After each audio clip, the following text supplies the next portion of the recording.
Muito bem. Meu nome é Eduardo, eu sou pastor há mais de 20 anos e eu estou aqui para trazer um alerta para a igreja evangélica nesses últimos tempos.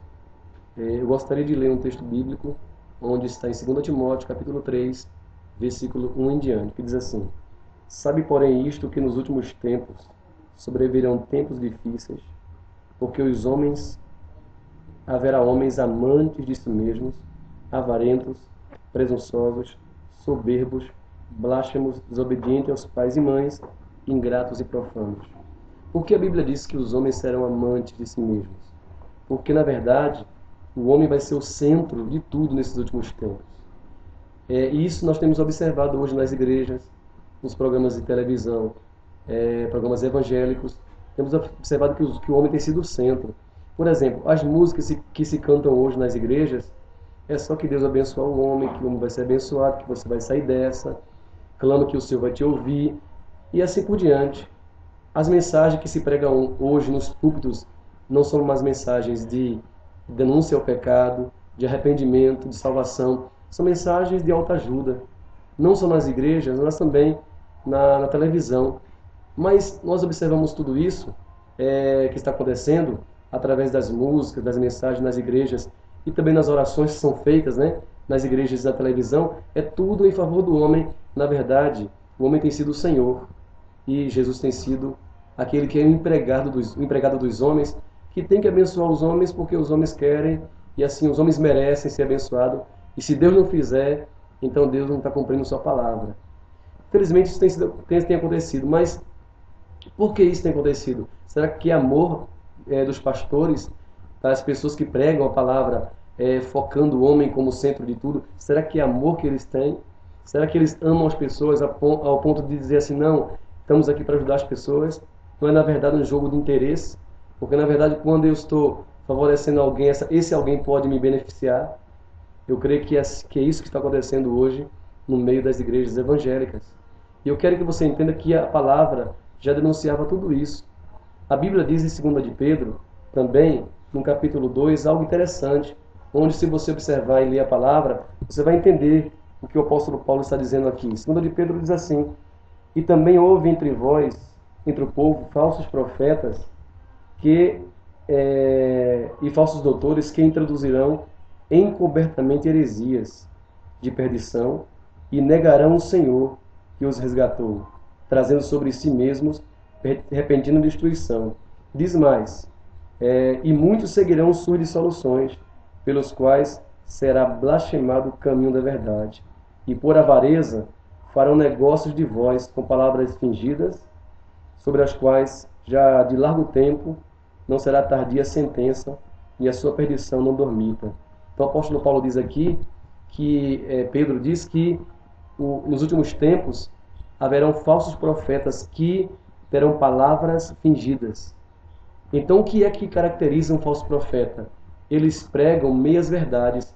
Eles não pregam a mentira pura. Eles pregam as meias verdades, ou seja, eles mesclam verdade com mentira. Por exemplo, eles usam a palavra para dizer que Deus abençoa o homem, e aí ele começa a dizer que Deus só vai abençoar o homem se o homem fizer isso, fizer aquilo, se o homem pegar um sal grosso, andar pelo sal grosso, se o homem pegar uma rosa ungida, se o homem fazer isso ou aquilo. Eles começam a dizer que Deus só vai fazer se os homens fizerem isso ou aquilo. Se eles derem tanto como oferta, se eles venderem tudo para colocar dentro de uma fogueira. Então eles começam a mesclar verdades com mentira para que as pessoas se enganem e fiquem iludidas, crendo que aquilo é a palavra de Deus, que aquilo é o evangelho sendo pregado de verdade.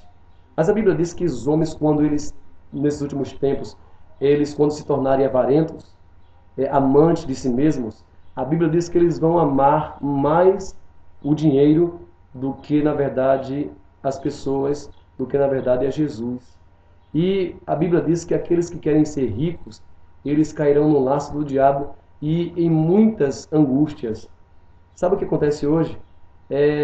Eu creio que pastores que hoje, por exemplo, estão na televisão, eles até estavam no passado bem intencionados quando entraram nos meios de comunicação. A verdadeira intenção era pregar o evangelho. Mas hoje eles começam a pregar o evangelho na televisão e de repente o programa aumenta o preço, a programação aumenta o preço e eles ficam loucos para pagar o programa na televisão e fazem besteiras, ensinam coisas que não existem, chama pastores dos Estados Unidos para ir num programa e dizer que Deus está mandando dar R$ 900 para que eles venham ser abençoados e consigam prosperidade. Eles começam a fazer tantas besteiras na televisão que não é o Evangelho de Jesus, que eles começam realmente a cair em várias contradições e no laço do diabo, como diz a palavra do Senhor. Então, o que é o Evangelho do Senhor Jesus? Na verdade, eu quero que você entenda o seguinte, que o Evangelho de Jesus é perda e não ganho. Vamos ver o que o apóstolo Paulo, ele disse que ele passou como consequência de pregar o verdadeiro Evangelho. Aqui em 1 Coríntios capítulo 4, a Bíblia traz algo interessante para nós, que você vai entender o que nós iremos passar se nós pregarmos realmente o verdadeiro Evangelho, qual vai ser a consequência disso. Aqui diz aqui, em 1 Coríntios 4:11, Paulo disse, até esta presente hora sofremos fome, sede e estamos nus. E a Bíblia diz mais, recebemos bofetadas e não temos pousada certa. Paulo disse, estamos com fome, estamos com sede, não temos onde morar, levamos bofetada. Ou seja, tudo isso como consequência da pregação do verdadeiro Evangelho. Quem era Paulo antes? Paulo era um homem rico, poderoso, que nunca visitou uma prisão, que nunca passou depressão, passou dificuldade, passou lutas financeiras. Paulo era poderoso, ele mandava e desmandava. Quem era Paulo agora? Isso era Saulo. Agora Paulo, depois de convertido, olha o que ele disse que ele estava passando aqui, porque o Evangelho verdadeiro estava sendo pregado. Então o Evangelho, quando é pregado de verdade, as pessoas não fluirão para lá, porque como nós lemos aqui em Pedro, aqui Pedro diz que muitos seguirão as suas dissoluções, os seus enganos. Mas quem prega o Evangelho de verdade, não são muitos que vão fluir para buscar a pregação do Evangelho dessa pessoa que está pregando a verdade. Eles buscarão, infelizmente, os falsos profetas que oferecem muitas coisas para massagear os seus egos. Então aqui diz que Paulo estava sofrendo consequências do verdadeiro Evangelho que pregava. Se fosse hoje, eles diriam que Paulo estava pregando miséria e até Paulo estava com encosto. Eu acredito que muitos diriam isso hoje. E Paulo continua dizendo assim no versículo 12. E nos afadigamos, trabalhando com as nossas próprias mãos, somos injuriados e bendizemos, somos perseguidos e sofremos, somos blasfemados e rogamos. Até essa presente hora, somos considerados como lixo deste mundo e como a escória de todos. Então, quem prega o Evangelho de verdade não vai ser aplaudido pelo mundo, vai ser escanteado, vai ser rejeitado. Quer ver uma coisa? Muitos, para conseguir dinheiro, conseguir aplauso dos homens, fama até mesmo, eles fazem coisas que nem nós, quando estávamos no mundo, fazíamos antes. Por exemplo, tem pastores hoje envolvidos com maçonaria. Isso por causa de quê? Do dinheiro. Tem pastores hoje envolvidos em corrupção. Por causa de quê? Do dinheiro. Tem pastores que apoiam políticos corruptos. Por causa de quê? Tudo por causa do dinheiro. Não é sem razão que a Bíblia diz que o amor ao dinheiro é a raiz de todos os males. E muitos têm amado ao dinheiro, por isso que têm vivido este Evangelho, que não é o Evangelho do Senhor Jesus Cristo. Eu quero continuar essa mensagem no próximo vídeo, em nome do Senhor Jesus.